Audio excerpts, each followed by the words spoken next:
to all of you. Can you hear me okay? Sound is okay? Yeah. Okay, great. Sounds great. Well, I appreciate the invite to speak to you. I'm not too far from you. I'm in Providence, Rhode Island tonight. Technically, I'm in another state, but not too many miles away. I've spent a lot of my life in Kingston, Rhode Island. And I hope someday to go to Kingston, Jamaica. I haven't made it yet, but there's a wonderful song some of you may know by a reggae band, Toots and the Maytals, called Funky Kingston. It's a really great song. So in that spirit, yeah, it's a great, wonderful song. So in that spirit, I send greetings from across the border of Rhode Island into Massachusetts, and hope I can meet you in person sometime. You're not quite on my route to the Cape. You're a little off from Providence to the Cape, but I've been through Kingston, and I have many friends from around the area. So as Mike said, I grew up in both Boston and Providence, similar but different, and then moved to Washington for a while, and now I teach at a college in New York City. So I'm kind of far from home, and that was the problem Lincoln had in 1861.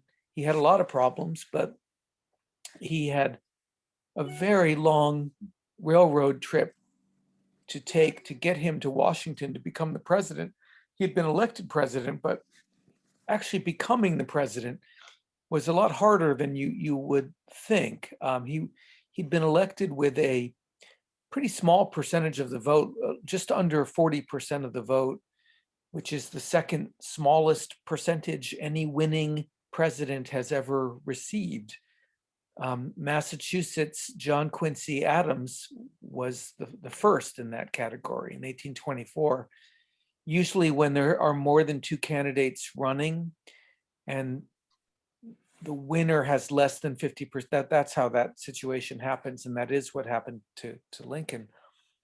So he had a long way to go to get to Washington just to become president. And I thought I would write a book about a train trip in a kind of lighthearted way. I like trains, and I thought it would be fun to put Lincoln on a train because we think of him as static. We think of him as immobile in a photograph or a sculpture and not really moving around. And I thought putting him on a train would solve that problem. But it wasn't exactly an easy story to write. It was a pretty hard story to write because he has such profound challenges that he's trying to work out as the country is falling apart. And the physical ordeal of travel was really hard.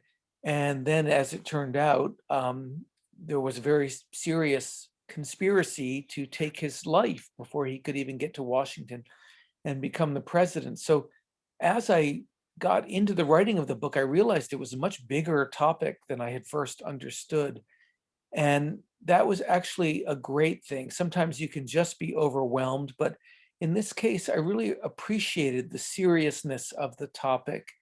And I feel like the book kept getting better the more I understood about Lincoln's problems as an incoming president-elect. And he was so far from being the famous Abraham Lincoln we know and love. He was a young man, 51 when he was elected, and very obscure. All he had been was a one-term congressman 12 years earlier. So that isn't much. And everyone was amazed that this non-entity basically had somehow defeated all of the more famous Republicans for the nomination. And then even after getting the nomination, they thought the Democrats would probably win the way they always did. But then the Democratic Party split in half, meaning they couldn't get together to get one candidate elected. So Lincoln suddenly found his way into the presidency. And on the day he was elected, my book begins with the news going around the country by telegraph. They called it the lightning. That was how people called the telegraph. And just the way the news went around the country on November 6th, 1860. Um, and I wanted readers to understand it really was a shock to the American political system that this stranger with he hadn't even been to college. Very unclear who he was. He hadn't given famous speeches. He had come to New York and he'd given a speech called the Cooper Union speech that raised his profile some, but that was still way less than Daniel Webster, whose home I'm sure you know in Marshfield, or Henry Clay, or John C. Calhoun, these great senators of the early to mid 19th century. Lincoln was very far from that level. And so even after winning the presidency on November 6th, he had a lot of work cut out for him just to prove to Americans that he deserved it, that he was the right man for the job. So I take a couple chapters to describe the scene even before he gets onto the train, although the train is the main story. And I talk about this group of advisors advising him what to do in Springfield, the scene in Washington where everyone's really unhappy. The Republicans Lincoln defeated are not that happy that he won. They're happy a Republican won, but they all wish they could have been the one instead of him.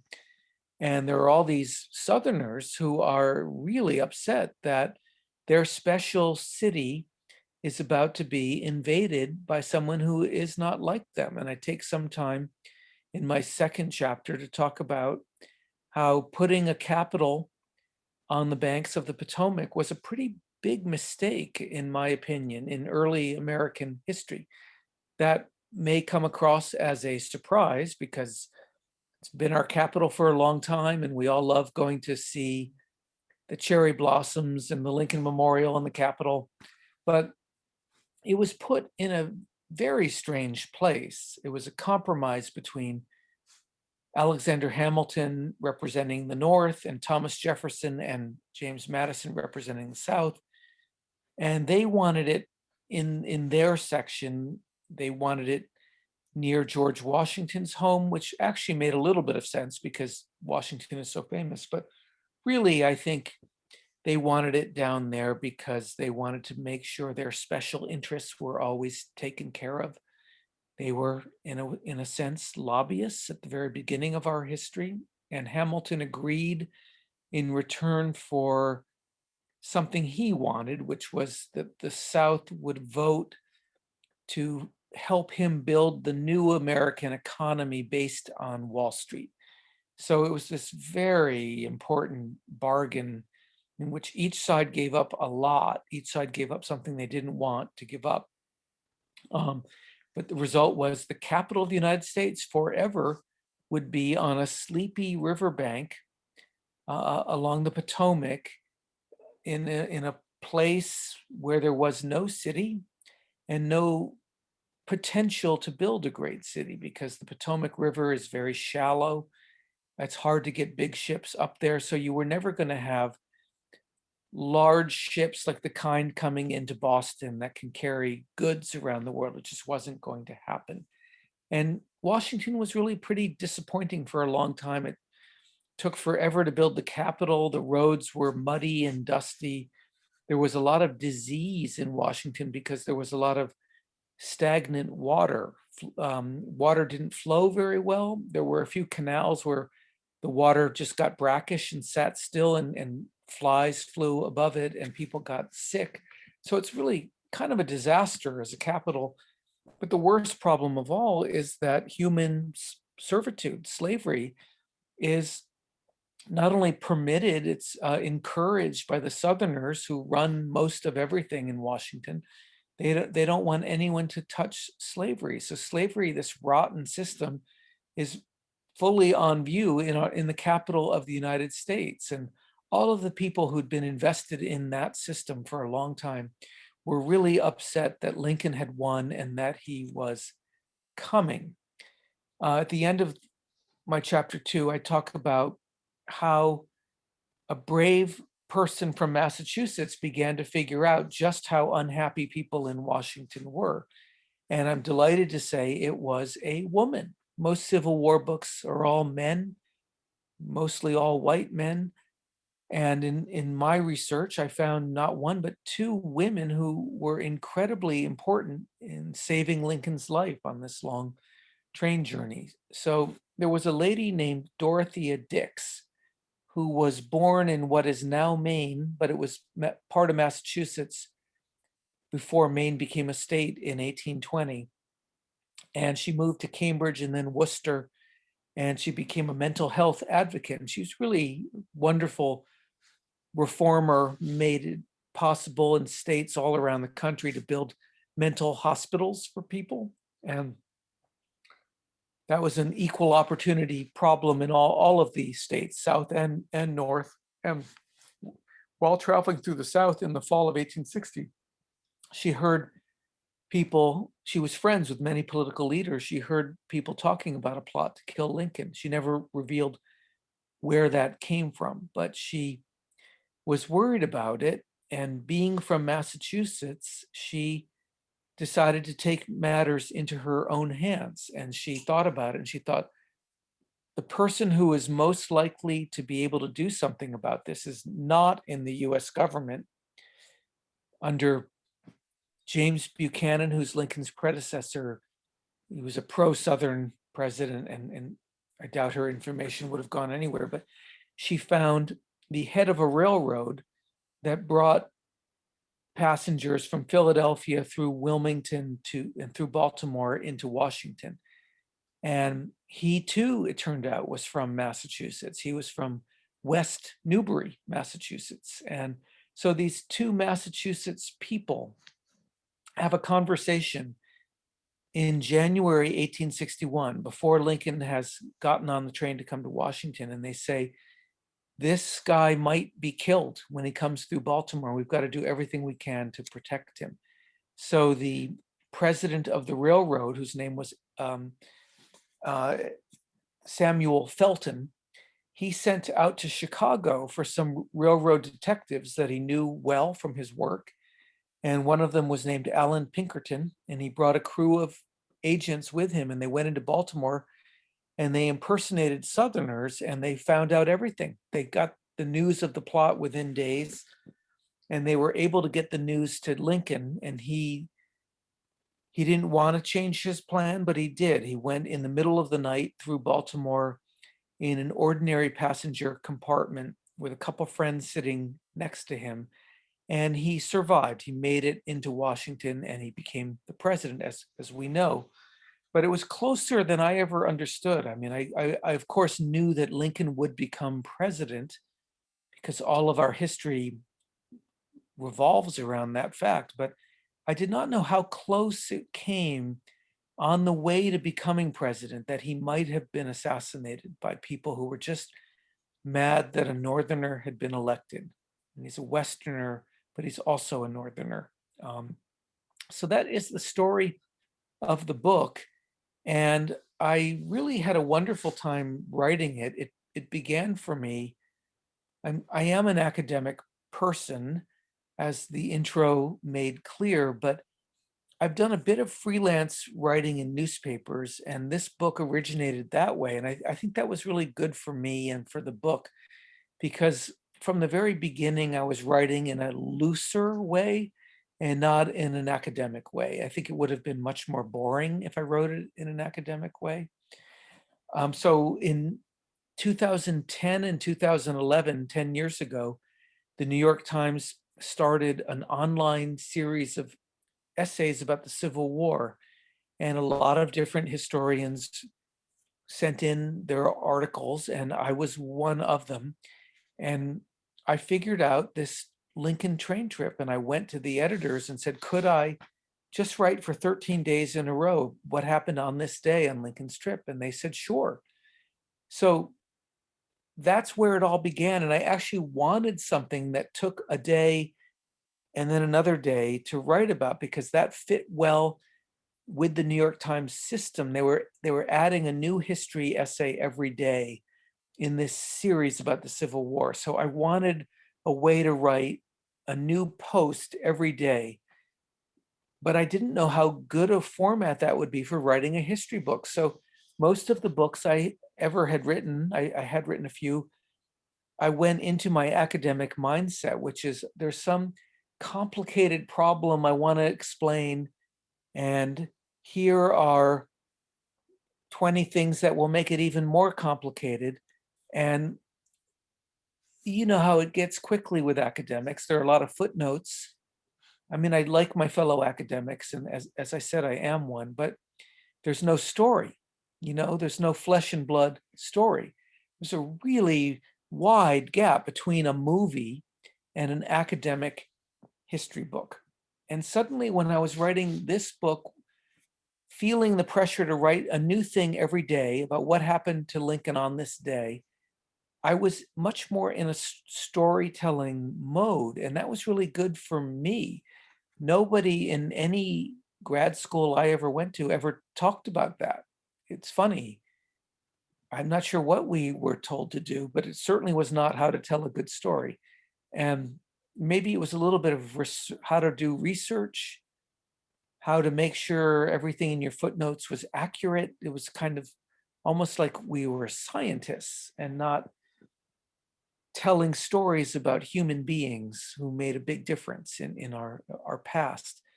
So because of the journalistic way it began, I was in a storytelling format from the beginning. And even when I felt insecure and I tried to make it more academic, I couldn't change it that much because I'd started to tell a story. And the story is about a man who's in a lot of trouble. And he's on a train moving fast toward the capital of his country where he's going to become the president. He's got to survive. And if he can survive all the people trying to kill him, he can then lead the country and defeat a treasonous effort to split the country in half and defeat a labor system that is based on permanent unpaid labor if your skin color is the wrong color. So he's an agent of good, and he's trying to survive all these bad actors who are trying to kill him. And in fact, as we know from the history books, he was finally killed by a bad actor. I meant a bad actor in the other sense, but John Wilkes Booth actually was a pretty bad actor also in every way. He yelled very loudly, apparently, on stage. And one of the reasons he was drinking too much and depressed in 1864 and 1865, he had a vocal problem on his vocal cords. He couldn't do his bad acting as well. He couldn't shout. He had a kind of raspy voice. And so that oddly may have contributed to his decision to take matters into his own hands the way that he did. So anyway, I had a wonderful time doing the research. I read a lot of local newspapers, and small towns were important to me. So, again, I'm happy to talk to Kingston for that reason. But Lincoln came from a small town. Springfield is a medium-sized town, but he had grown up in a tiny town in southern Indiana and made his way to Springfield, which was good for him. He became a successful lawyer there, and then it became the state capital. And that was all good for him, and he became a state legislator. But he was still kind of a small town guy at heart. Never lived in a big city. Washington wasn't that big a city when he lived in it. And on the train route, he just went through one small town after another, and it was very moving to read about the scenes where the entire population of a town would come out to greet him.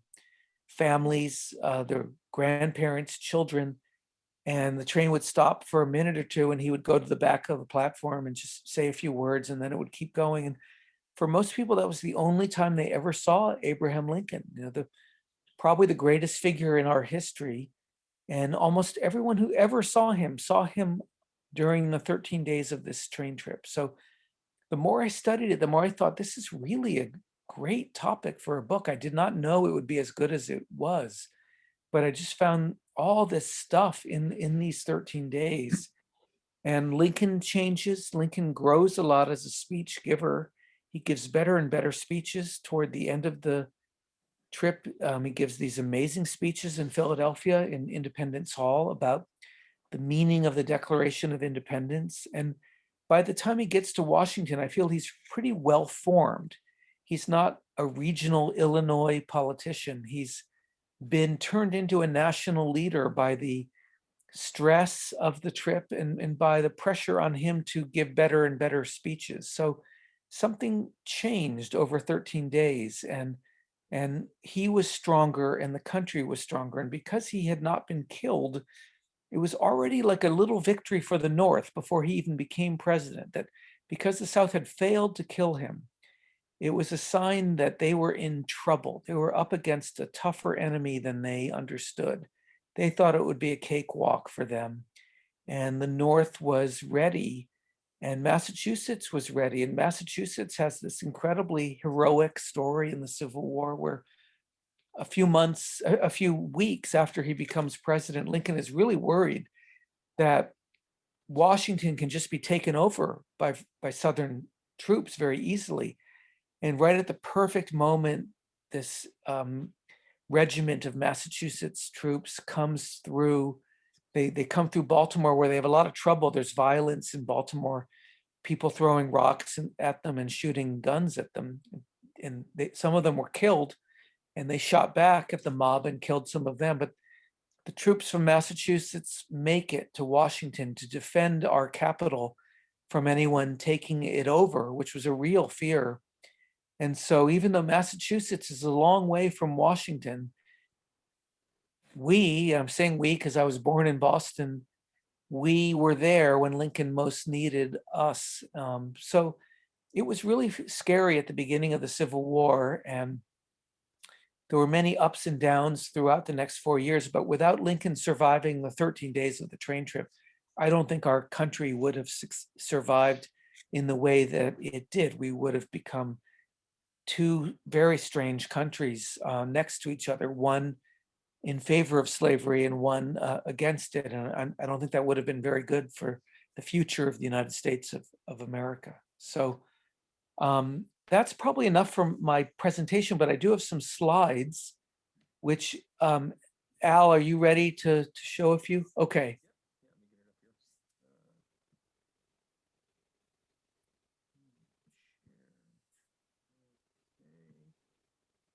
Can you all see that?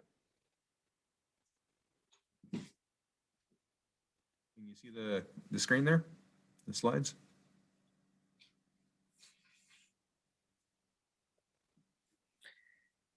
Yep. So that's just my title. Right. This is a book I read in 4th grade that I loved, and I just show it to talk about libraries and how important they are. Children's books are really important, and this book was already old. This is a 1950s book that I read in the 1970s, but I loved it, and it gave me a feeling for this guy. I would also add visuals are important, illustrations are important, and I had a feeling for Lincoln. If he likes dogs, he must be a good guy. And but I just show it because libraries are so important. So this is the Capitol on the day he was inaugurated, March 4th, 1861.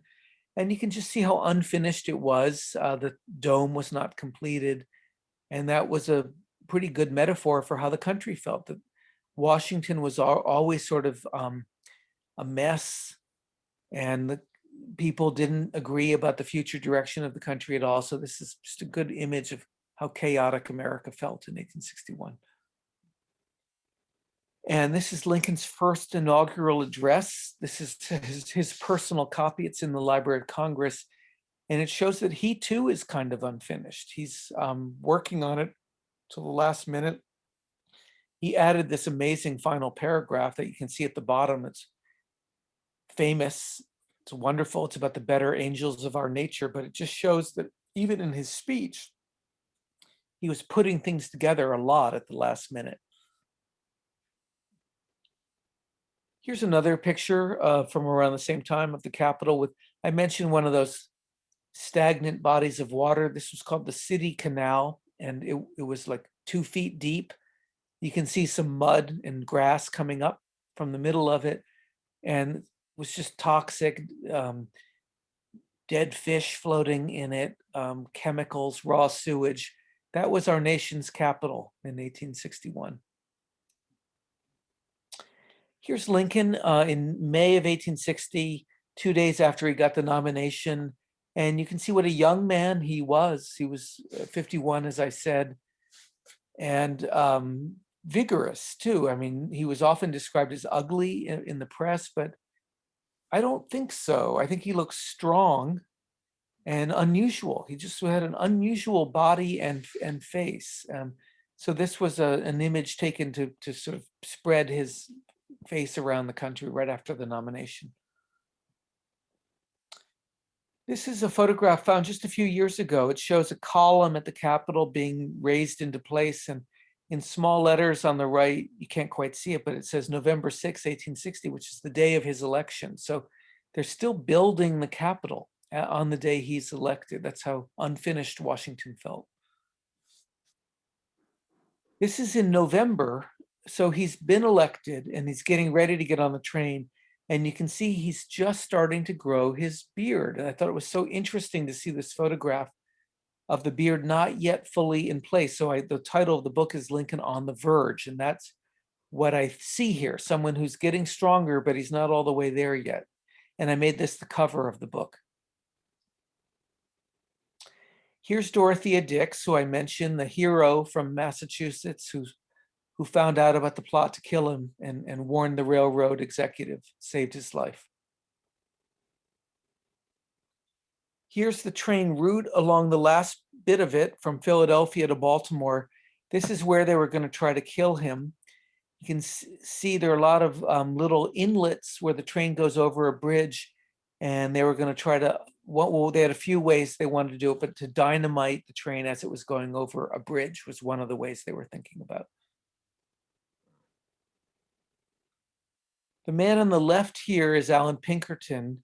This is during the Civil War.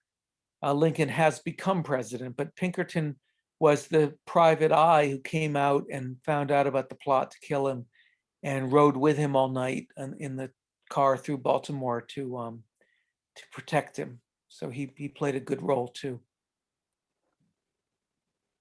One of Pinkerton's spies was a woman named Kate Warney, incredibly brave woman who impersonated a Southerner and was great at getting all the information. And Pinkerton sent her alone to go warn Lincoln and his entourage as they're traveling around America that they can't come through Baltimore. It's too dangerous. So she's a really important player in this plot.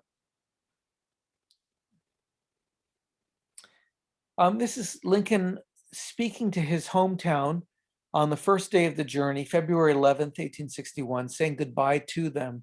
He gave a very beautiful speech to his friends and neighbors. And, you know, those of you in this call know each other well, I would imagine. And Lincoln didn't know that he was giving a really important speech. He just went up and said he loved his fellow townspeople and he was sorry to be leaving them, but he hoped to come back someday. And, you know, as we know, he didn't come back. And he said a couple other very beautiful things. It's worth reading this speech. But because of the telegraph, there were reporters there who wrote down every word he said and telegraphed it around the country.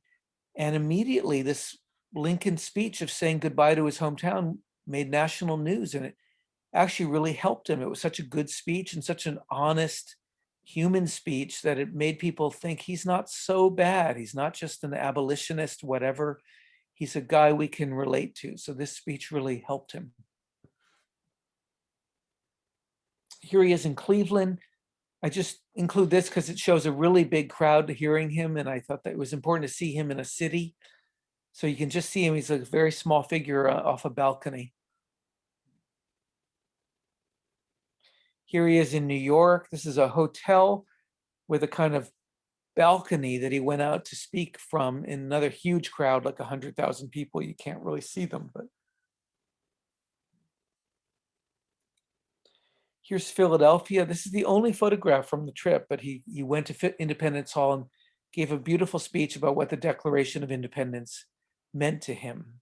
And then he lifted up, he pulled a rope and lifted a big flag up above the building, and it just felt like a great celebratory moment on the way into Washington. Here's a map of Baltimore. So that was the hardest city to get through. There were 3 different train stations. You can't quite see it on this map, but 3 different stations. And one of the challenges was to get from one station to the next, because he'd have to get in a horse and carriage, and he would have been more vulnerable to an assassination attempt in the horse and carriage. This is where he came into Baltimore, President Street Station, still there. And it's the same place where Frederick Douglass got on a northbound train to escape slavery. And he actually came to New Bedford. He lived in New Bedford for a little while. So he too is part of the Massachusetts story, before he then went to Rochester, New York. But this building is still there, and it's just an old train depot that Lincoln came into. Here's Douglass, a just amazing looking man. I just wanted to include a photograph of him. These are the brass knuckles that Alan Pinkerton wore when he rode with Lincoln all night on the way into Washington. They're in the collection of Ford's Theater now. And this is the station he came into. It was before Union Station was built, but it was close to the same location. And Lincoln came in about 6 a.m. on February 23rd, 1861, and Washington wasn't ready for him. They were absolutely astonished to see him, partly because many people thought he was going to be killed on the way in. And this is a photograph the day after he went to a photo studio just to kind of prove he was there. And this was sent around the country too. And Lincoln is there. He's going to be the president. The United States of America will survive. But it was a very close call. So with that, maybe there are some questions. If anybody has any questions, you can either just unmute yourself and ask, or if you'd like to type it in the chat box and I'll read it to Ted for you. Oh, that's my friend, Bill Clendaniel, in the chat. I probably shouldn't have said he's my friend. Now you won't believe what he's saying. But he's a wonderful friend, and he and I have served on the board of the Massachusetts Historical Society together. Oh, very nice. And thank you, Bill, for your comment. And yes, I worked hard to locate future presidents. It was a kind of hunch I had that if a president was coming through, they might want to be in the crowd as he came through, especially in a moment as fraught as the moment in 1861 when Lincoln is coming in. And there were so many younger men in Ohio and Indiana and New York who were going to become president a generation later. And they all came out to see Lincoln. So it was really satisfying research for me to find them and see where they were when he came through.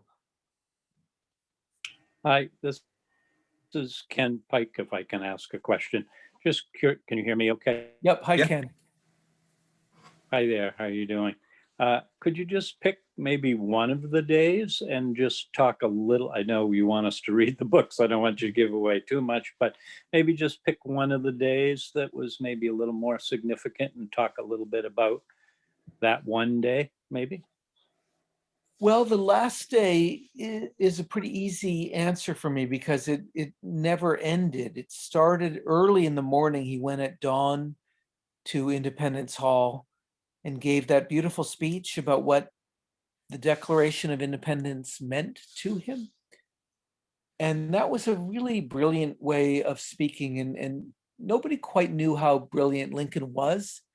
He'd been elected, but he wasn't yet Lincoln. You know, he wasn't this extraordinary speaker and writer yet. But that day he showed a glimmer of that genius to come. And to talk about the Declaration was so smart because it is an anti-slavery document written by a slave owner. It talks about how we hold these truths to be self-evident that all men are created equal.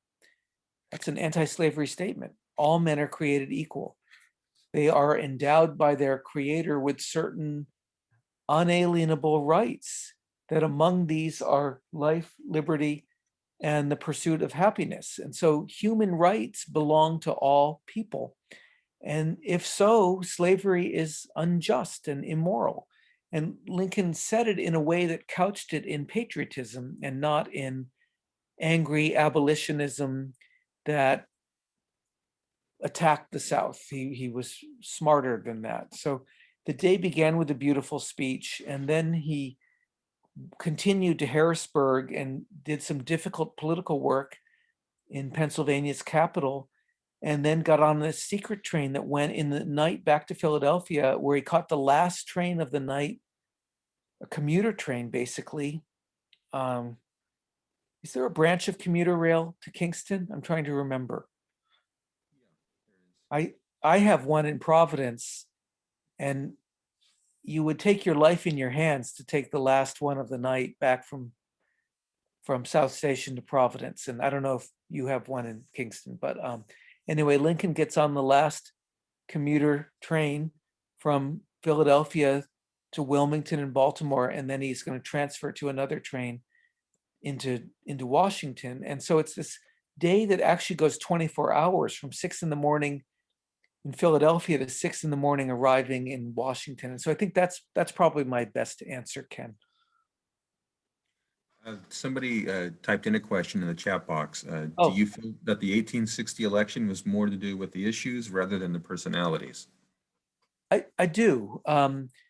Back then, they didn't really campaign. So you were just nominated by the convention, and you weren't even supposed to be at the convention.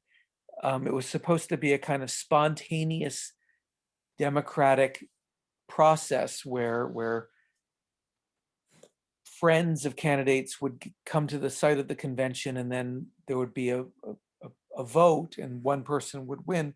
So Lincoln doesn't go to Chicago and doesn't know that he's won until the Telegraph sends the message. And then another thing a convention did is it wrote out a platform that was very important. Platforms have become pretty unimportant, and I don't even think there was a Republican platform in the last election. But in Lincoln's time, the platform that was written by the delegates was so important that the president was supposed to follow it, not the other way around.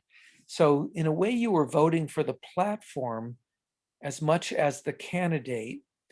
And Lincoln stayed home and did not campaign. That was the norm back then. But in 1860, it is interesting, one of the four candidates broke the pattern. Stephen Douglas, who was the Democratic candidate of the North. There was also a Democratic candidate of the South, but Douglas realized he had some work to do. And so he created a ruse. He said he was going to visit his mother, who lived, I believe, in Vermont.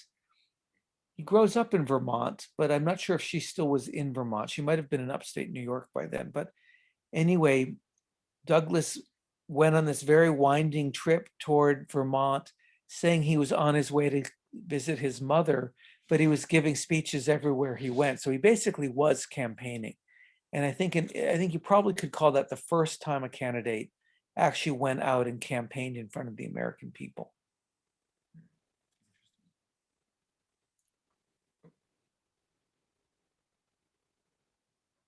That is such a good question, Bill.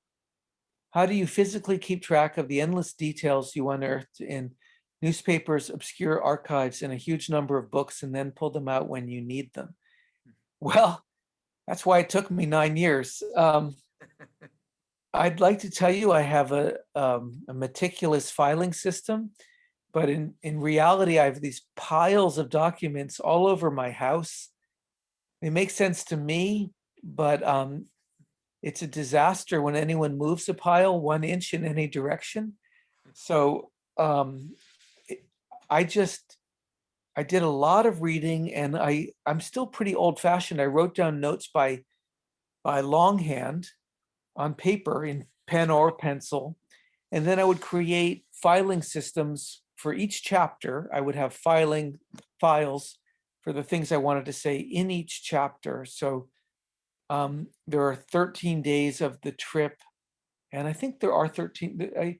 I have 3 chapters before the book begins, but then not quite 13 chapters after. So anyway, there are about 13, 14 chapters. And for each one, I had a box with files in it. And it really did get filled up pretty fast. And it was hard. But I think I managed to stay on top of it. And thank God it was only 13 days in Lincoln's life. If it had been more than that, there's no way I could have stayed on top of it. But picking a short time was a pretty good idea. So many things I did were accidents of good luck, but that was one of them. To keep it to only 13 days. Lincoln is president for a long time, but to just focus on him on this train moving was a good idea. He's an interesting Lincoln on the train, I found. He's not quite the Lincoln of his hometown, where he knows everybody, and he's not quite the Lincoln of the White House. He's this Lincoln in transition, and I think that was a good idea. Letting Lincoln see America was a good idea. There's a little bit of a feeling of a travel book, and I think people like to travel. So if any reader felt you were seeing America a little bit in this book, I'm really happy, because I wanted you to have that feeling. And then limiting it to 13 days was a good idea, because I would have gone crazy with more research. I did too much as it was, and I was really happy when he finally got there. Here's a question. Did he get any negative reaction on his train trip? Yes, he certainly did. He was constantly attacked in the Southern newspapers. They hated him before he even became president. They hated everything about him. They hated the way he looked. They criticized him for things that were inconsistent. And you might notice this. I have noticed it in the criticism of Joe Biden, which is, some people said he's so weak. He's just the creature of others. There's nothing there. He's just like a spineless guy who is the creature of evil Republicans in other parts of the country. Or people were saying he's a tyrant. He's going to come in and change everything. We need someone to stop him. And those are the opposite. Either he's very, very weak, or he's very, very strong. But they weren't consistent. They just hated him. But also some of his allies in the North, some people who were Republicans, took a while to come around. They thought his speeches were very ordinary. They weren't distinguished. Bill and I, being familiar with the Mass Historical Society, know the Adams family papers, and some of the Adamses, who were a wonderful family, but they were not too impressed by Lincoln. They thought his speeches sounded kind of ordinary and humdrum. And so among their friends, they were saying that I'm just not sure that he's gonna make it as president. So Lincoln had a lot of critics on all sides of him.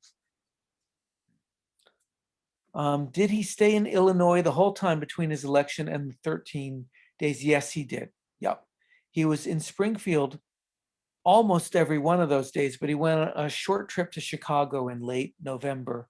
Oh, and he went on a short trip to see his stepmother in January, which I talk about. But he had a stepmother he really loved. His father's second wife was very good to him. And before the train trip started, he went to see her on a short train trip. And it's a very moving scene that I talk about. Did Mrs. Lincoln and their children travel with Lincoln? Yes, they did. They were there almost the entire journey, but they were not with him the very first day. They took a later train and joined him that night when he got to Indianapolis. But then they were really with him for a long time, and that was fun for him and for everyone. There was a feeling of chaotic excitement because the whole Lincoln family was on the train. And I once made the mistake, but it was kind of funny. I said, Lincoln is this guy, he can barely control the country, and he certainly can't control his own family. And it feels a little bit like Chevy Chase in one of the National Lampoon movies. He's just trying to keep it all together, and not really succeeding. But then the last day of the trip, when he goes on that secret overnight journey through Baltimore, the children stay with Mary Todd Lincoln, and they came in the next day.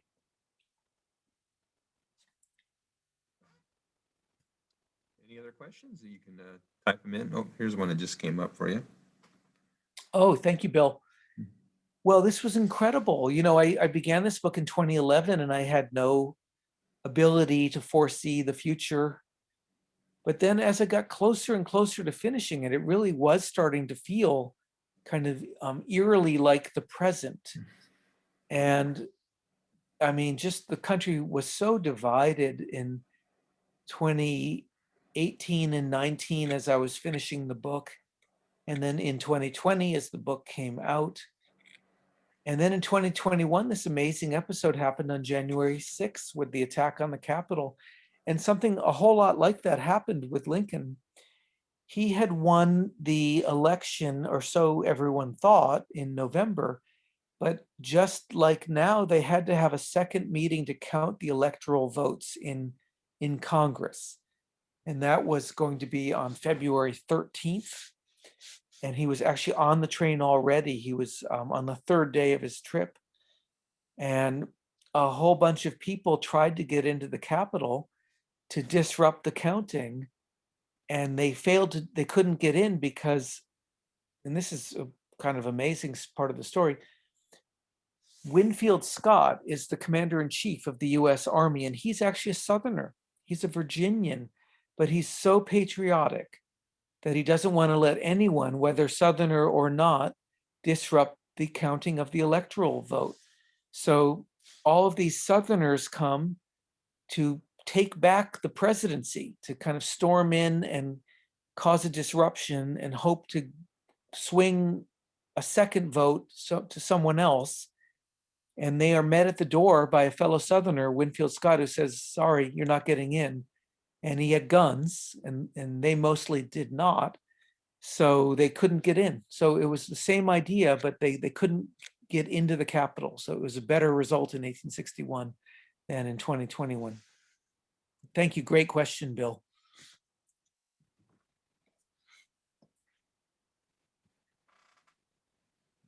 Any other questions? You can unmute and ask away or type away. I mean, Bill's doing a fantastic job. I think he should host this for me. I'd be lost without him. You know, I don't really have a question. I do just want to state something, though. I'm actually from Illinois. Oh, wow.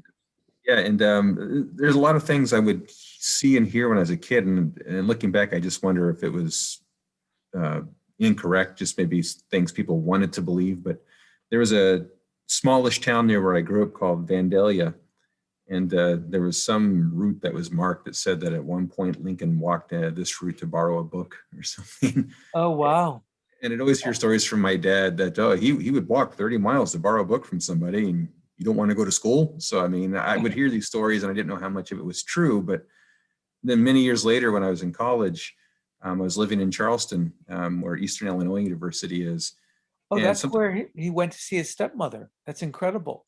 Okay, well, when I was living there, they were reenacting the debates between Lincoln and Douglas on the fairgrounds. They would actually dress up in that, and they wouldn't do the whole debate because I guess those debates would go on for days and days. Yeah. But yeah, I was flabbergasted. Wow. I saw that. Although I'm wondering if there might be a Charlestown and a Charleston, and I think she was in Charleston. So maybe that's Charleston. It is the same. Wow, that is Charleston. Amazing. Yeah, it's incredible. Well, I can't wait to go to these places. I was going to go when the book came out on a drive. I was going to go to Springfield and then drive back along the train route. And then because of the pandemic, I didn't do it. And I still want to get out there. And I want to go to Southern Indiana to see where he grew up. he's really from Southern Indiana, even though he's the license plate of Illinois says Land of Lincoln. But he spent his teenage years as a kid, as a child and as a teenager in rural Southern Indiana. And I mean, he's from both. He's from Illinois too, but I want to go through Southern Indiana and then get to Illinois and then come back through all the cities he came through on the train. So It's one of the things that they usually say in Illinois whenever it is mentioned that he is from Indiana. They say, well, yes, but when he was an adult and he began his professional career, it was in Illinois. So I yeah, always like to point that out. yeah. Yeah, there's a chat. I totally agree. I have been. It is a great visit. It's a the Presidential Library is wonderful. It's the former Illinois State Library, but now it's called the Abraham Lincoln Presidential Library. It's wonderful. But the old State House is right there. There's an old square which has office buildings where his office was, his law office, and then the old State House is beautiful. And there are just other things, the train station where he said goodbye, and oh, his house. His house is incredible. It's one of the best Lincoln sites I've ever been to. Most of them, they're pretty cold. They're beautiful, but they're cold, like the Lincoln Memorial, which is both beautiful and but somewhat cold. You have a huge white statue of him in a kind of a throne. I mean, I love the Lincoln Memorial. I'm not saying anything bad about it, but and the sighting of it is incredible. It's the greatest site for a monument in America. But when you walk into his house in Springfield, you feel that it is warm. It's a living shrine to a human being, and it's really worth the visit. It's exciting. I was actually going to visit home last spring, but the pandemic, had other Right. plans. But I'm planning to go in June, and perhaps now I have some other things to visit when I'm Yeah, back home yeah, visiting. great. Do we have any other questions? We have a little bit more time if anybody wants to ask one more question. Yeah. Well, Ted, thank you so much. Yeah, my for pleasure. giving us your time tonight. Thank you, Al. To me, this is always a fascinating topic. I've always been fascinated by this person. So thank you for another book for me to read about him. Yeah, no, thank you. You found me. I appreciate your finding me on email, and Yeah. I hope I can meet some of you in person when we're allowed to get out there a little bit more. I would like that very much. I'm sure we all would. Thank you all so much. For those of you who are interested, we have one more author talk in this series, 2 weeks from today, May 13th. Joseph Bagley, his book, Boston's Oldest Buildings and Where to Find Them. So if you would like to join us for that, you can register on our website, kingstonpubliclibrary.org. Other than that, thank everybody for coming out for our little author talk tonight, and hopefully we're just a couple steps closer to doing these in person again someday. So thank you all, and be safe. Good night. Thank you. Thank you. Thank you.